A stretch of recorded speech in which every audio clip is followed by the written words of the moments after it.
Hi dear friends, welcome to chalk board stories. അപ്പോൾ നമ്മുടെ ഇന്നത്തെ ക്ലാസ് എന്ന് പറയുന്നത് കറണ്ട് അഫയേഴ്സ് ആണ്. കറണ്ട് അഫയേഴ്സിന്റെ ജസ്റ്റ് നമുക്കൊരു ക്വിക്ക് റിവിഷൻ ആയിട്ട്, അതായത് ഇമ്പോർട്ടൻ്റ് ആയ കുറച്ച് ടോപ്പിക്കുകൾ മാത്രമേ എടുത്തിട്ടുള്ളൂ. ഓക്കെ, നമുക്ക് ക്ലാസ്സിലോട്ട് പോകാം. നോക്കിക്കേ, ലോകാരോഗ്യ ദിനം എന്നാണ്? ലോകാരോഗ്യ ദിനം ഏപ്രിൽ 7-നാണ് ലോകാരോഗ്യ ദിനം എന്നറിയാം. കഴിഞ്ഞ പരീക്ഷയ്ക്ക് ചോദിച്ചിട്ടുണ്ട് അതിന്റെ പ്രമേയം എന്തായിരുന്നു എന്നത്. എന്താണ്? എന്റെ ആരോഗ്യം എന്റെ അവകാശം എന്നുള്ളതായിരുന്നു ലോകാരോഗ്യ ദിനത്തിന്റെ പ്രമേയം. അപ്പൊ പഠിച്ചു വെക്കുക, ലോകാരോഗ്യ ദിനം ഏപ്രിൽ 7, എന്റെ ആരോഗ്യം എന്റെ അവകാശം. കേരള ജ്യോതി 2024 ആർക്കാണ് ലഭിച്ചത്? പ്രമുഖ സാഹിത്യ വിമർശകനും അധ്യാപകനുമായ പ്രൊഫസർ MK സാനുവിനാണ് കേരള ജ്യോതി 2024 പുരസ്കാരം ലഭിച്ചത്. കുമാരനാശാന്റെ ജീവിതത്തെ ആസ്പദമാക്കി അവനി വാഴ്വ കിനാവ് എന്ന പേരിൽ നോവൽ രചിച്ചതാണ് ആര്? പെരുമ്പടവം ശ്രീധരൻ. ആരാണ്? പെരുമ്പടവം ശ്രീധരൻ. അവനി വാഴ്വ കിനാവ് എന്താണ്? കുമാരനാശാന്റെ ജീവിതത്തെ ആസ്പദമാക്കി പെരുമ്പടവം ശ്രീധരൻ എഴുതിയ നോവൽ ഏതെന്ന് ചോദിക്കാം. എന്താണ്? അവനി വാഴ്വ കിനാവ്. ഇനി 2024 ടെന്നീസ് ടൂർണമെന്റ് വിജയികളാണ്. ഇത് എപ്പോഴും ചോദിക്കുന്നതാണ്. 2024 US ഓപ്പൺ വിജയി എന്ന് പറയുന്ന ആരാണ്? പുരുഷ ജേതാവ് ജാനിക് സിന്നറും വനിതാ ജേതാവ് ആര്യാന സബലങ്ക. വിംബിൾട്ടൺ ജേതാവാണെങ്കിലോ പുരുഷ ജേതാവ് കാർലോസ് അൽക്കാരസ് ആണ്. വനിതാ ജേതാവാണെങ്കിൽ ബാർബോറ ക്രെജിക്കോവ. 2024 ഫ്രഞ്ച് ഓപ്പൺ, ഇതിൽ ഏതെങ്കിലും ഒന്ന് എപ്പോഴും ചോദിക്കുന്നതാണ്. കാർലോസ് അൽക്കാരസും അതേപോലെ തന്നെ വനിതാ ജേതാവാണ് ഇഗ സ്വിത്തിക്. 2024 ഓസ്ട്രേലിയൻ ഓപ്പൺ ആണെങ്കിൽ പുരുഷ ജേതാവ് ജാനിക് സിന്നറും വനിതാ ജേതാവ് ആര്യാന സബലങ്കയുമാണ്. അപ്പൊ ഒന്ന് എന്തെങ്കിലും കണക്ട് ചെയ്ത് ജസ്റ്റ് ഒന്ന് വായിച്ചു കൊടുക്കുക. ഇതിൽ ഏതെങ്കിലും ഒന്ന് ചോദിക്കാൻ ചാൻസ് ഉള്ള ക്വസ്റ്റ്യൻ ആണ്. 26ാമത് RBI ഗവർണർ ആരാണ്? പുതിയ RBI നമ്മുടെ ശക്തികാന്ത ദാസ് മാറി ആരാണ്? സഞ്ജയ് മൽഹോത്ര. 51ാമത് സുപ്രീം കോടതി ചീഫ് ജസ്റ്റിസ് ആരാണ്? സഞ്ജീവ് ഖന്ന. ആരായിരുന്നു 50ാമത്? ഇതിങ്ങനെ എടുത്ത് ചോദിക്കും ചിലപ്പോൾ. 50ാമത് സുപ്രീം കോടതി ചീഫ് ജസ്റ്റിസ് എന്നും പറഞ്ഞ് ചിലപ്പോൾ ചോദിക്കും. അപ്പൊ സഞ്ജീവ് ഖന്ന ഓപ്ഷൻ ഉണ്ടാവും. നമ്മൾ വിചാരിക്കും DY ചന്ദ്രചൂഡ് മാറിയല്ലോ, അപ്പൊ ആരാണ്? സഞ്ജീവ് ഖന്നയാണെന്ന്. പക്ഷെ അദ്ദേഹം 51ാമതാണ്. അപ്പൊ എടുത്ത് നമ്പറും കൂടി എടുത്ത് ചോദിക്കാറുണ്ട്. 50ാമത് സുപ്രീം കോടതി ചീഫ് ജസ്റ്റിസ് ആണ് DY ചന്ദ്രചൂഡും. 51ാമത് ആരായിരുന്നു? സഞ്ജീവ് ഖന്നയുമായിരുന്നു. 2024 ഒക്ടോബറിൽ ബംഗാളിൽ വീശിയടിച്ച ചുഴലിക്കാറ്റിന്റെ പേരാണ് എന്ത്? ഡാന ചുഴലിക്കാറ്റ്. ഇതിന് ഡാന എന്ന പേര് നൽകിയത് ആരാണെന്ന് ചോദിക്കാറുണ്ട്. ആരാണ്? ഖത്തർ. എന്താണ് അതിന്റെ വാക്കിന്റെ അർത്ഥം? ഉദാരത എന്നതാണ് ആ ഒരു വാക്കിന്റെ അർത്ഥം. അപ്പൊ 2024 ഒക്ടോബറിൽ എവിടെയാണ്? ബംഗാൾ ഉൾക്കടലിൽ വീശിയടിച്ച ചുഴലിക്കാറ്റാണ് എന്ത്? ഡാന. തെരഞ്ഞെടുപ്പിനെ കുറിച്ചുള്ള അവബോധവും തെരഞ്ഞെടുപ്പിനുള്ള പങ്കാളിത്തവും പ്രോത്സാഹിപ്പിക്കുന്നതിന് വേണ്ടിയുള്ള തെരഞ്ഞെടുപ്പ് കമ്മീഷന്റെ പരിപാടിയാണ് എന്ത്? സ്വീപ്പ്. എന്താണ്? സ്വീപ്പ് പദ്ധതിയാണ്. പഠിച്ചു വെക്കുക. ഭിന്നശേഷിക്കാർക്ക് തെരഞ്ഞെടുപ്പ് പ്രക്രിയ ലഘൂകരിക്കുന്നതിനായി തെരഞ്ഞെടുപ്പ് കമ്മീഷൻ ആരംഭിച്ച മൊബൈൽ ആപ്ലിക്കേഷൻ ആണ് എന്ത്? സാക്ഷം. എന്താണ്? സാക്ഷം എന്ന മൊബൈൽ ആപ്ലിക്കേഷൻ ആണ്. ഓക്കെ, നെക്സ്റ്റ് നോക്കാം. ഇന്ത്യയിലെ 5 ഭാഷകൾക്ക് കൂടി എന്ത് ലഭിച്ചു? ശ്രേഷ്ഠ ഭാഷാ പദവി ലഭിച്ചിട്ടുണ്ട്. ഏതിനൊക്കെയാണ്? മറാഠി, പാലി, പ്രാകൃത്, ബംഗാളി, ആസാമീസ് എന്നിവ. ഏതിനൊക്കെയാണ്? മറാഠി ഉണ്ട്, പാലി ഉണ്ട്, പ്രാകൃത് ഉണ്ട്, ബംഗാളി ഉണ്ട്, ആസാമീസ്. അപ്പൊ ഇത്രയും നാൾ നമ്മൾ പഠിച്ചിരുന്നത് ഇന്ത്യയിലെ 6 ഭാഷകൾക്കാണ് ശ്രേഷ്ഠ ഭാഷ. ഇപ്പൊ നിലവിൽ എത്രയായി? അത് 11 കൂടിയിട്ടുണ്ട്. അപ്പൊ പഠിച്ചു വെക്കുക. തമിഴ്, മലയാളം, സംസ്കൃതം, തെലുങ്ക്, കന്നഡ, ഒഡിയ ഇത്രയായിരുന്നു ഉണ്ടായിരുന്നത്. 2013 മലയാളത്തിന് ലഭിച്ചത്. അപ്പൊ ഇത്രയും 6 ഭാഷകളാണ് ഉണ്ടായിരുന്നത്. അപ്പൊ നിലവിൽ ഇപ്പൊ എത്രയാണ് ശ്രേഷ്ഠ ഭാഷാ പദവി ഉള്ളത്? 11 ഭാഷകൾക്കാണ്. ഇമ്പോർട്ടന്റ് ആയ ഒരു ടോപ്പിക്കാണ്, നമുക്ക് പ്രതീക്ഷിക്കാം. കാര്യം അത് എന്തൊക്കെയാണ്? മറാഠി, പാലി, പ്രാകൃത്, ബംഗാളി, അസാമീസ് എന്നിവയാണ്. സ്കൂൾ കായികമേള 2024 വേദി എവിടെയായിരുന്നു? കൊച്ചി. എറണാകുളത്തെ കൊച്ചിയിലാണ് എന്ത് വേദി എന്ന് പറയുന്നത്. ജേതാക്കൾ ആരായിരുന്നു? തിരുവനന്തപുരമായിരുന്നു. ഭിന്നശേഷിക്കാരായ 2000 കുട്ടികൾ പങ്കെടുക്കുന്ന ഭിന്നശേഷി കായികമേള ചരിത്രത്തിൽ ആദ്യമായി സ്കൂൾ കായികമേളയ്ക്കൊപ്പം നടന്നു. സംസ്ഥാന സ്കൂൾ കായികമേള 4 വർഷത്തിൽ ഒരിക്കൽ, അതായത് ഒരു ഒളിമ്പിക്സ് പോലെയാണ്, സ്കൂൾ ഒളിമ്പിക്സ് ആണ്. ഒളിമ്പിക്സ് മാതൃകയിൽ നടത്താനുള്ള സർക്കാരിന്റെ തീരുമാനത്തിന്റെ ഭാഗമായിട്ട് നവംബർ 4 മുതൽ നവംബർ 11 വരെയായിരുന്നു പ്രഥമ സ്കൂൾ ഒളിമ്പിക്സ്. അപ്പൊ ചോദിക്കാം, പ്രഥമ സ്കൂൾ ഒളിമ്പിക്സിന്റെ വേദി കൊച്ചി, ജേതാക്കൾ തിരുവനന്തപുരം. ജീവിതശൈലി രോഗങ്ങളെ നിയന്ത്രിക്കുന്നതിനായി കേരള ഗവൺമെന്റ് രൂപീകരിച്ച നൂതന പദ്ധതിയാണ് എന്ത്? അമൃതം ആരോഗ്യം. ചോദിച്ച ക്വസ്റ്റ്യൻ ആണ്. നവജാത ശിശുക്കളിലെ ജനന വൈകല്യങ്ങൾ കണ്ടുപിടിക്കുന്നതിനായി കേരള ഗവൺമെന്റ് രൂപം കൊടുത്ത പദ്ധതിയാണ് എന്ത്? ശലഭം. RBIയുടെ റിപ്പോർട്ട് പ്രകാരം 2021-24 കാലയളവിൽ രാജ്യത്തിന്റെ ശരാശരി വളർച്ചാ നിരക്ക് എന്ന് പറഞ്ഞ എത്രയാണ്? 8% പോർച്ചുഗലിലെ പ്രശസ്തമായ ഫെൻഡ്രാസ് പോർട്ടോ ചലച്ചിത്രോത്സവത്തിലെ മികച്ച നടനുള്ള പുരസ്കാരം നേടിയ വ്യക്തിയാണ് ആര്? ടൊവിനോ തോമസ്. ഇമ്പോർട്ടന്റ് ആണ്, പോർച്ചുഗലിൽ നടന്നതാണ്, അപ്പോൾ അത് ചിലപ്പോൾ ചോദിക്കാൻ ചാൻസ് ഉണ്ട്. ആർക്കാണ്? ടൊവിനോ തോമസിനാണ്. 2024 10 ദിവസത്തേക്ക് അന്താരാഷ്ട്ര പദവി ലഭിച്ച ഗുജറാത്തിലെ വിമാനത്താവളമാണ് ഇത്? ജാംനഗർ. ഗുജറാത്തിലെ ജാംനഗർ വിമാനത്താവളം. ഇന്ത്യയിലെ ആദ്യ അണ്ടർ വാട്ടർ മെട്രോ തുരങ്കപാതയാണ് ഇത്? കൊൽക്കത്ത. ഹൂഗ്ലി നദിയിലെ അല്ലെ ഹൂഗ്ലി നദിയിലായിരുന്നു എന്താ ആദ്യത്തെ അണ്ടർ വാട്ടർ മെട്രോ വന്നത്? 2024 മാർച്ച് 6-നാണ്. ആദ്യത്തെ വാട്ടർ മെട്രോ എവിടെയാണ്? അത് നമ്മുടെ കൊച്ചിയിലാണ്. ഇത് അണ്ടർ വാട്ടർ മെട്രോ ആണ്. അണ്ടർ വാട്ടർ മെട്രോ, അതായത് നമ്മുടെ മെട്രോ റെയിൽ തന്നെ വെള്ളത്തിലൂടെ മറ്റേ അണ്ടർ വാട്ടർ ആണെന്ന് മാത്രം.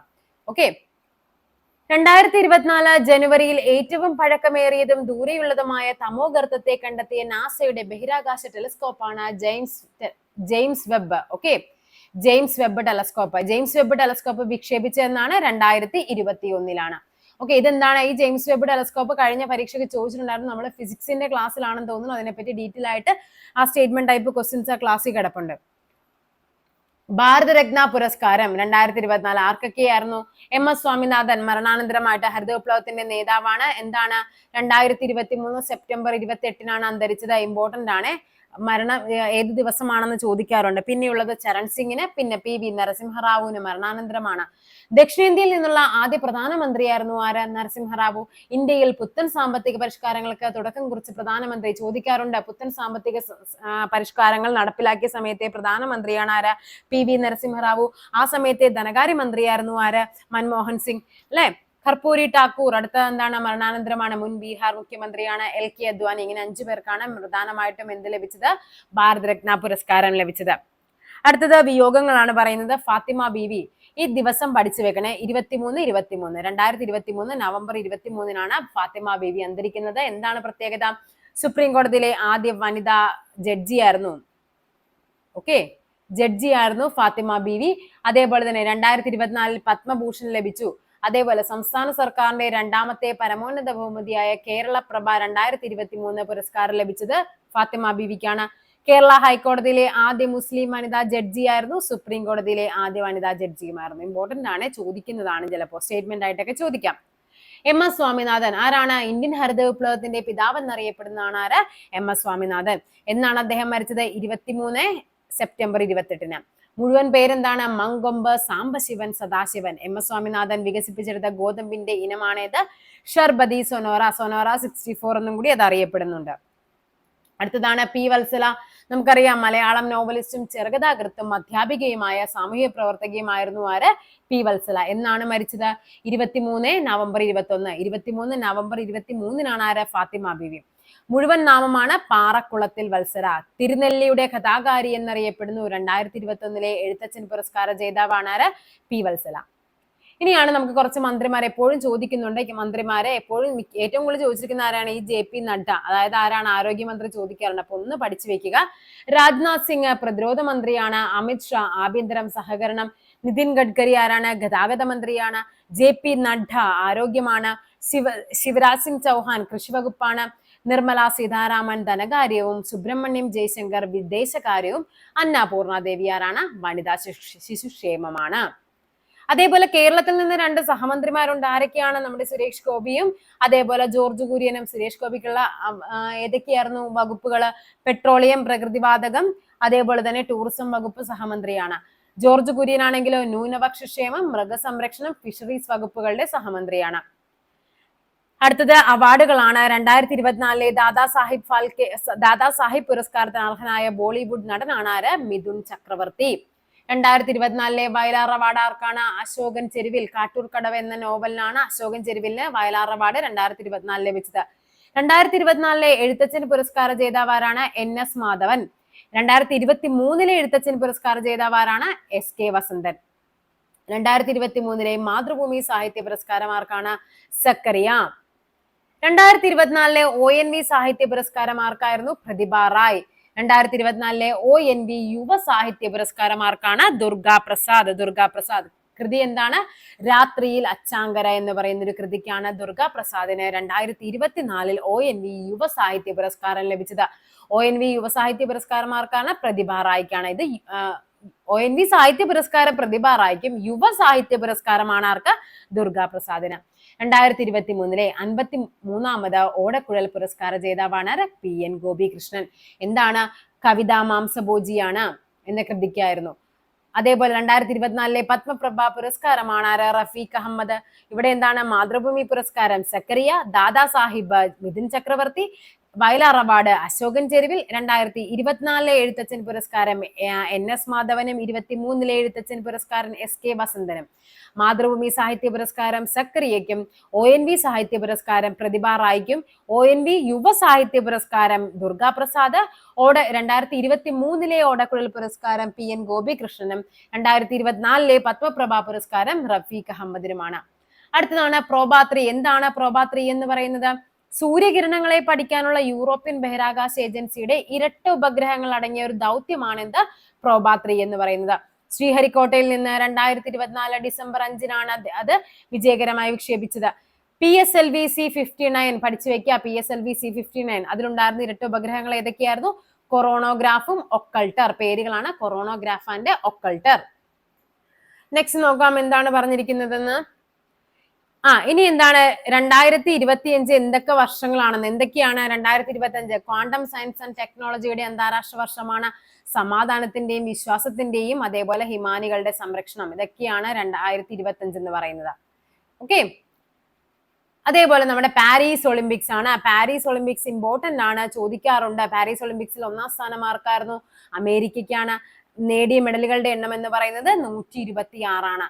അതേപോലെ 40 സ്വർണം, 44 വെള്ളി, 42 വെങ്കലം. കഴിഞ്ഞ പരീക്ഷയ്ക്ക് ചോദിച്ചത് എന്തായിരുന്നു? അമേരിക്കയും ചൈനയും നേടിയ സ്വർണങ്ങളുടെ എണ്ണം എത്രയായിരുന്നു? 40. കണ്ട, ചൈനയും എത്രയായിരുന്നു? 2ാം സ്ഥാനം വന്ന ചൈനയ്ക്കും 40 സ്വർണമായിരുന്നു. 27 വെള്ളിയും 24 വെങ്കലവും. 3ാം സ്ഥാനം ഏതാണ്? ജപ്പാനാണ്. എത്രയാണ്? മൊത്തം 45 മെഡലുകളാണ്. 20 സ്വർണം, 12 വെള്ളി, 13 വെങ്കലം.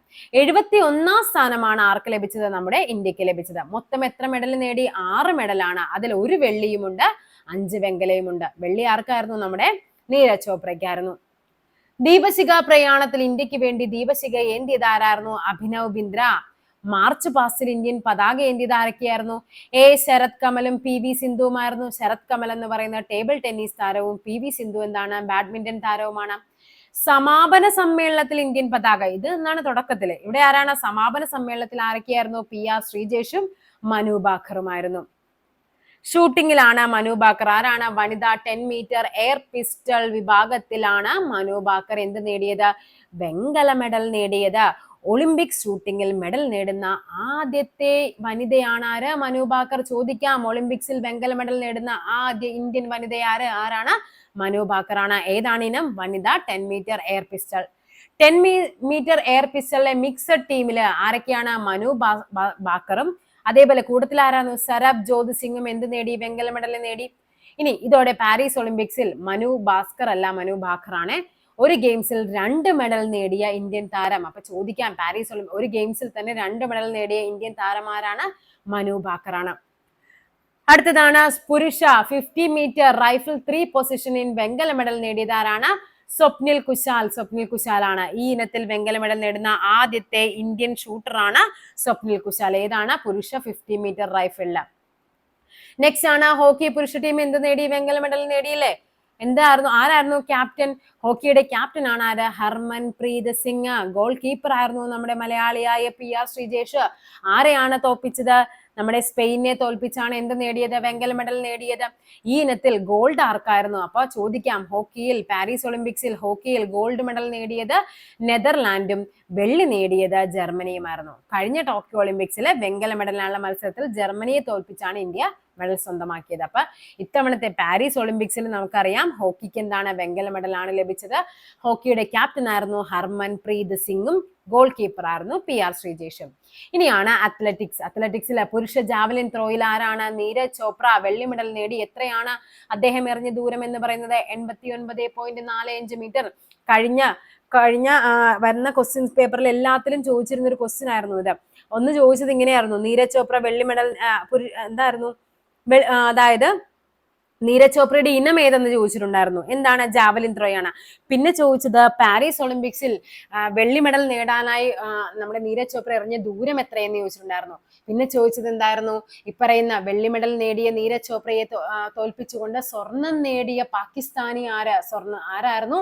അർഷാദ് നദീം. ഇമ്പോർട്ടന്റ് ആണ്, ഈ പേര് കഴിഞ്ഞ പരീക്ഷയ്ക്ക് ചോദിച്ചതാണ്. എത്രയായിരുന്നു അദ്ദേഹം എറിഞ്ഞത്? 92.97 മീറ്റർ എറിഞ്ഞാണ് അദ്ദേഹം എന്ത് നേടിയത്? സ്വർണം നേടിയത്. അപ്പൊ ചോദിക്കാം, പാകിസ്ഥാനിയാണ് അർഷാദ് നദീം. റെസ്ലിംഗ് എന്താണ്? പുരുഷ ഇനത്തിൽ 57 കിലോഗ്രാം ആരാണ്? അമൻ ഷെറാവത്താണ് വെങ്കല മെഡൽ നേടിയത്. 2024 ഒളിമ്പിക്സിൽ ഇന്ത്യയുടെ ഏറ്റവും പ്രായം കുറഞ്ഞ ജേതാവാണ് ആര്? ഇദ്ദേഹം. ആരാണ്? അമൻ ഷെറാവത്ത്. ഇനി ഒളിമ്പിക്സിന്റെ വേദികളാണ് പറയുന്നത്. നമുക്കറിയാം 2020 എവിടെയാണ്? ടോക്കിയോ ഒളിമ്പിക്സ് ആയിരുന്നു. 2024 പാരീസ് ഒളിമ്പിക്സ് ആണ്. 2028 വേദി ചോദിക്കാം, എവിടെയാണ്? ലോസ് ഏഞ്ചൽസിലും. 2032 ബ്രിസ്ബെയിനുമാണ്. ഇനിയാണ് പത്മ പുരസ്കാരങ്ങൾ വരുന്നത്. നമുക്കറിയാം മലയാളിയായ ജസ്റ്റിസ് റിട്ടയർഡ് ഫാത്തിമ ബീവി, അതായത് നമുക്ക് എങ്ങനെയാണ് പത്മ പുരസ്കാരങ്ങൾ കൊടുത്തു വന്നത്? പത്മ പുരസ്കാരങ്ങൾ എന്ന് പറയുന്നത് മൊത്തത്തില് 5 പത്മവിഭൂഷണും, ഇങ്ങനെയാണ് 5 പത്മവിഭൂഷണും, അതേപോലെ 17 പത്മഭൂഷൺ ഉണ്ടായിരുന്നു. പിന്നെ ആർക്കാണ്? 110 പത്മശ്രീയും ഉണ്ടായിരുന്നു. ഇതില് മൊത്തം 8 മലയാളികൾ ഉണ്ടായിരുന്നു. അതിൽ ഉഷാ ഉദുപ്പ് മലയാളിയല്ല. ഉഷാ ഉദുപ്പിന് പത്മഭൂഷൺ നമുക്ക് അറിയാവുന്ന ഒരു പേര്, വെസ്റ്റ് ബംഗാൾ ആണ് സ്വദേശം എന്ന് പറയുന്നത്. അപ്പൊ എന്താണ് 1, 2, അതായത് ഇവർക്ക് രണ്ടുപേർക്കും എന്താണ്? പത്മഭൂഷണാണ് ലഭിച്ചത്. ആർക്കൊക്കെയാണ്? മലയാളിയായ ജസ്റ്റിസ് ഫാത്തിമ ബീവിക്കും അതേപോലെ ഒ രാജഗോപാലിനും പത്മഭൂഷൺ ലഭിച്ചു. പിന്നെ ആർക്കൊക്കെയാണ്? ചിത്രം നമ്പൂതിരിപ്പാട്. ഈ 6 പേർക്കാണ് എന്ത് ലഭിച്ചത്? പത്മശ്രീ ലഭിച്ചത്. ആരാണ്? സത്യനാരായണ ബലേരി എന്ന് പറയുന്നത്. അദ്ദേഹം ഒരു നെൽകർഷകനാണ്. ഇനി സദനം ബാലകൃഷ്ണൻ ആരാണ്? അദ്ദേഹം ഒരു കഥകളി ആചാര്യനാണ്. സദനം ബാലകൃഷ്ണൻ. ഇ.പി. നാരായണൻ ആരാണ്? തെയ്യം കലാകാരൻ. മുനി നാരായണ പ്രസാദ് സാഹിത്യവുമായി ബന്ധപ്പെട്ടതാണ്. അതേപോലെ തന്നെ ചിത്രം നമ്പൂതിരിപ്പാട് എന്താണ്? അദ്ദേഹവും എന്താണ്? സാഹിത്യവുമായി ബന്ധപ്പെട്ടതാണ്. അപ്പൊ ചിലപ്പോൾ ചോദിക്കാൻ ചാൻസ് ഉള്ള ക്വസ്റ്റ്യൻ, 2024 പത്മശ്രീ ലഭിച്ച ഇ.പി. നാരായണൻ ഏത് മേഖലയുമായി ബന്ധപ്പെട്ടതാണ്? ചോദിക്കാം. ഏതാണ്? തെയ്യമാണ്. അതേപോലെ സദനം ബാലകൃഷ്ണൻ ഏത് മേഖലയാണ്? കഥകളിയാണ്. സത്യനാരായണ ബളേരി ഏത് മേഖലയാണ്? നെൽകർഷകനാണ്. അപ്പൊ ചിലപ്പോൾ ചോദിക്കുന്നത് മാച്ച് ദ ഫോളോയിങ് ആയിട്ടൊക്കെ ഇത് ചോദിക്കാൻ ചാൻസ് ഉണ്ട്. അപ്പൊ പഠിച്ചു വെക്കുക. ഓക്കെ, അപ്പൊ ഏകദേശം ഒരു ക്വിക്ക് റിവിഷൻ ആയിട്ട് നമ്മുടെ അത്യാവശ്യം വേണ്ട കുറച്ച് കാര്യങ്ങൾ പറഞ്ഞിട്ടുണ്ട്. അപ്പൊ എല്ലാവരും നന്നായിട്ട് എക്സാം എഴുതുക. എല്ലാവർക്കും ആശംസകൾ. അടുത്തൊരു ടോപ്പിക്കുമായി വീണ്ടും കാണാം. താങ്ക്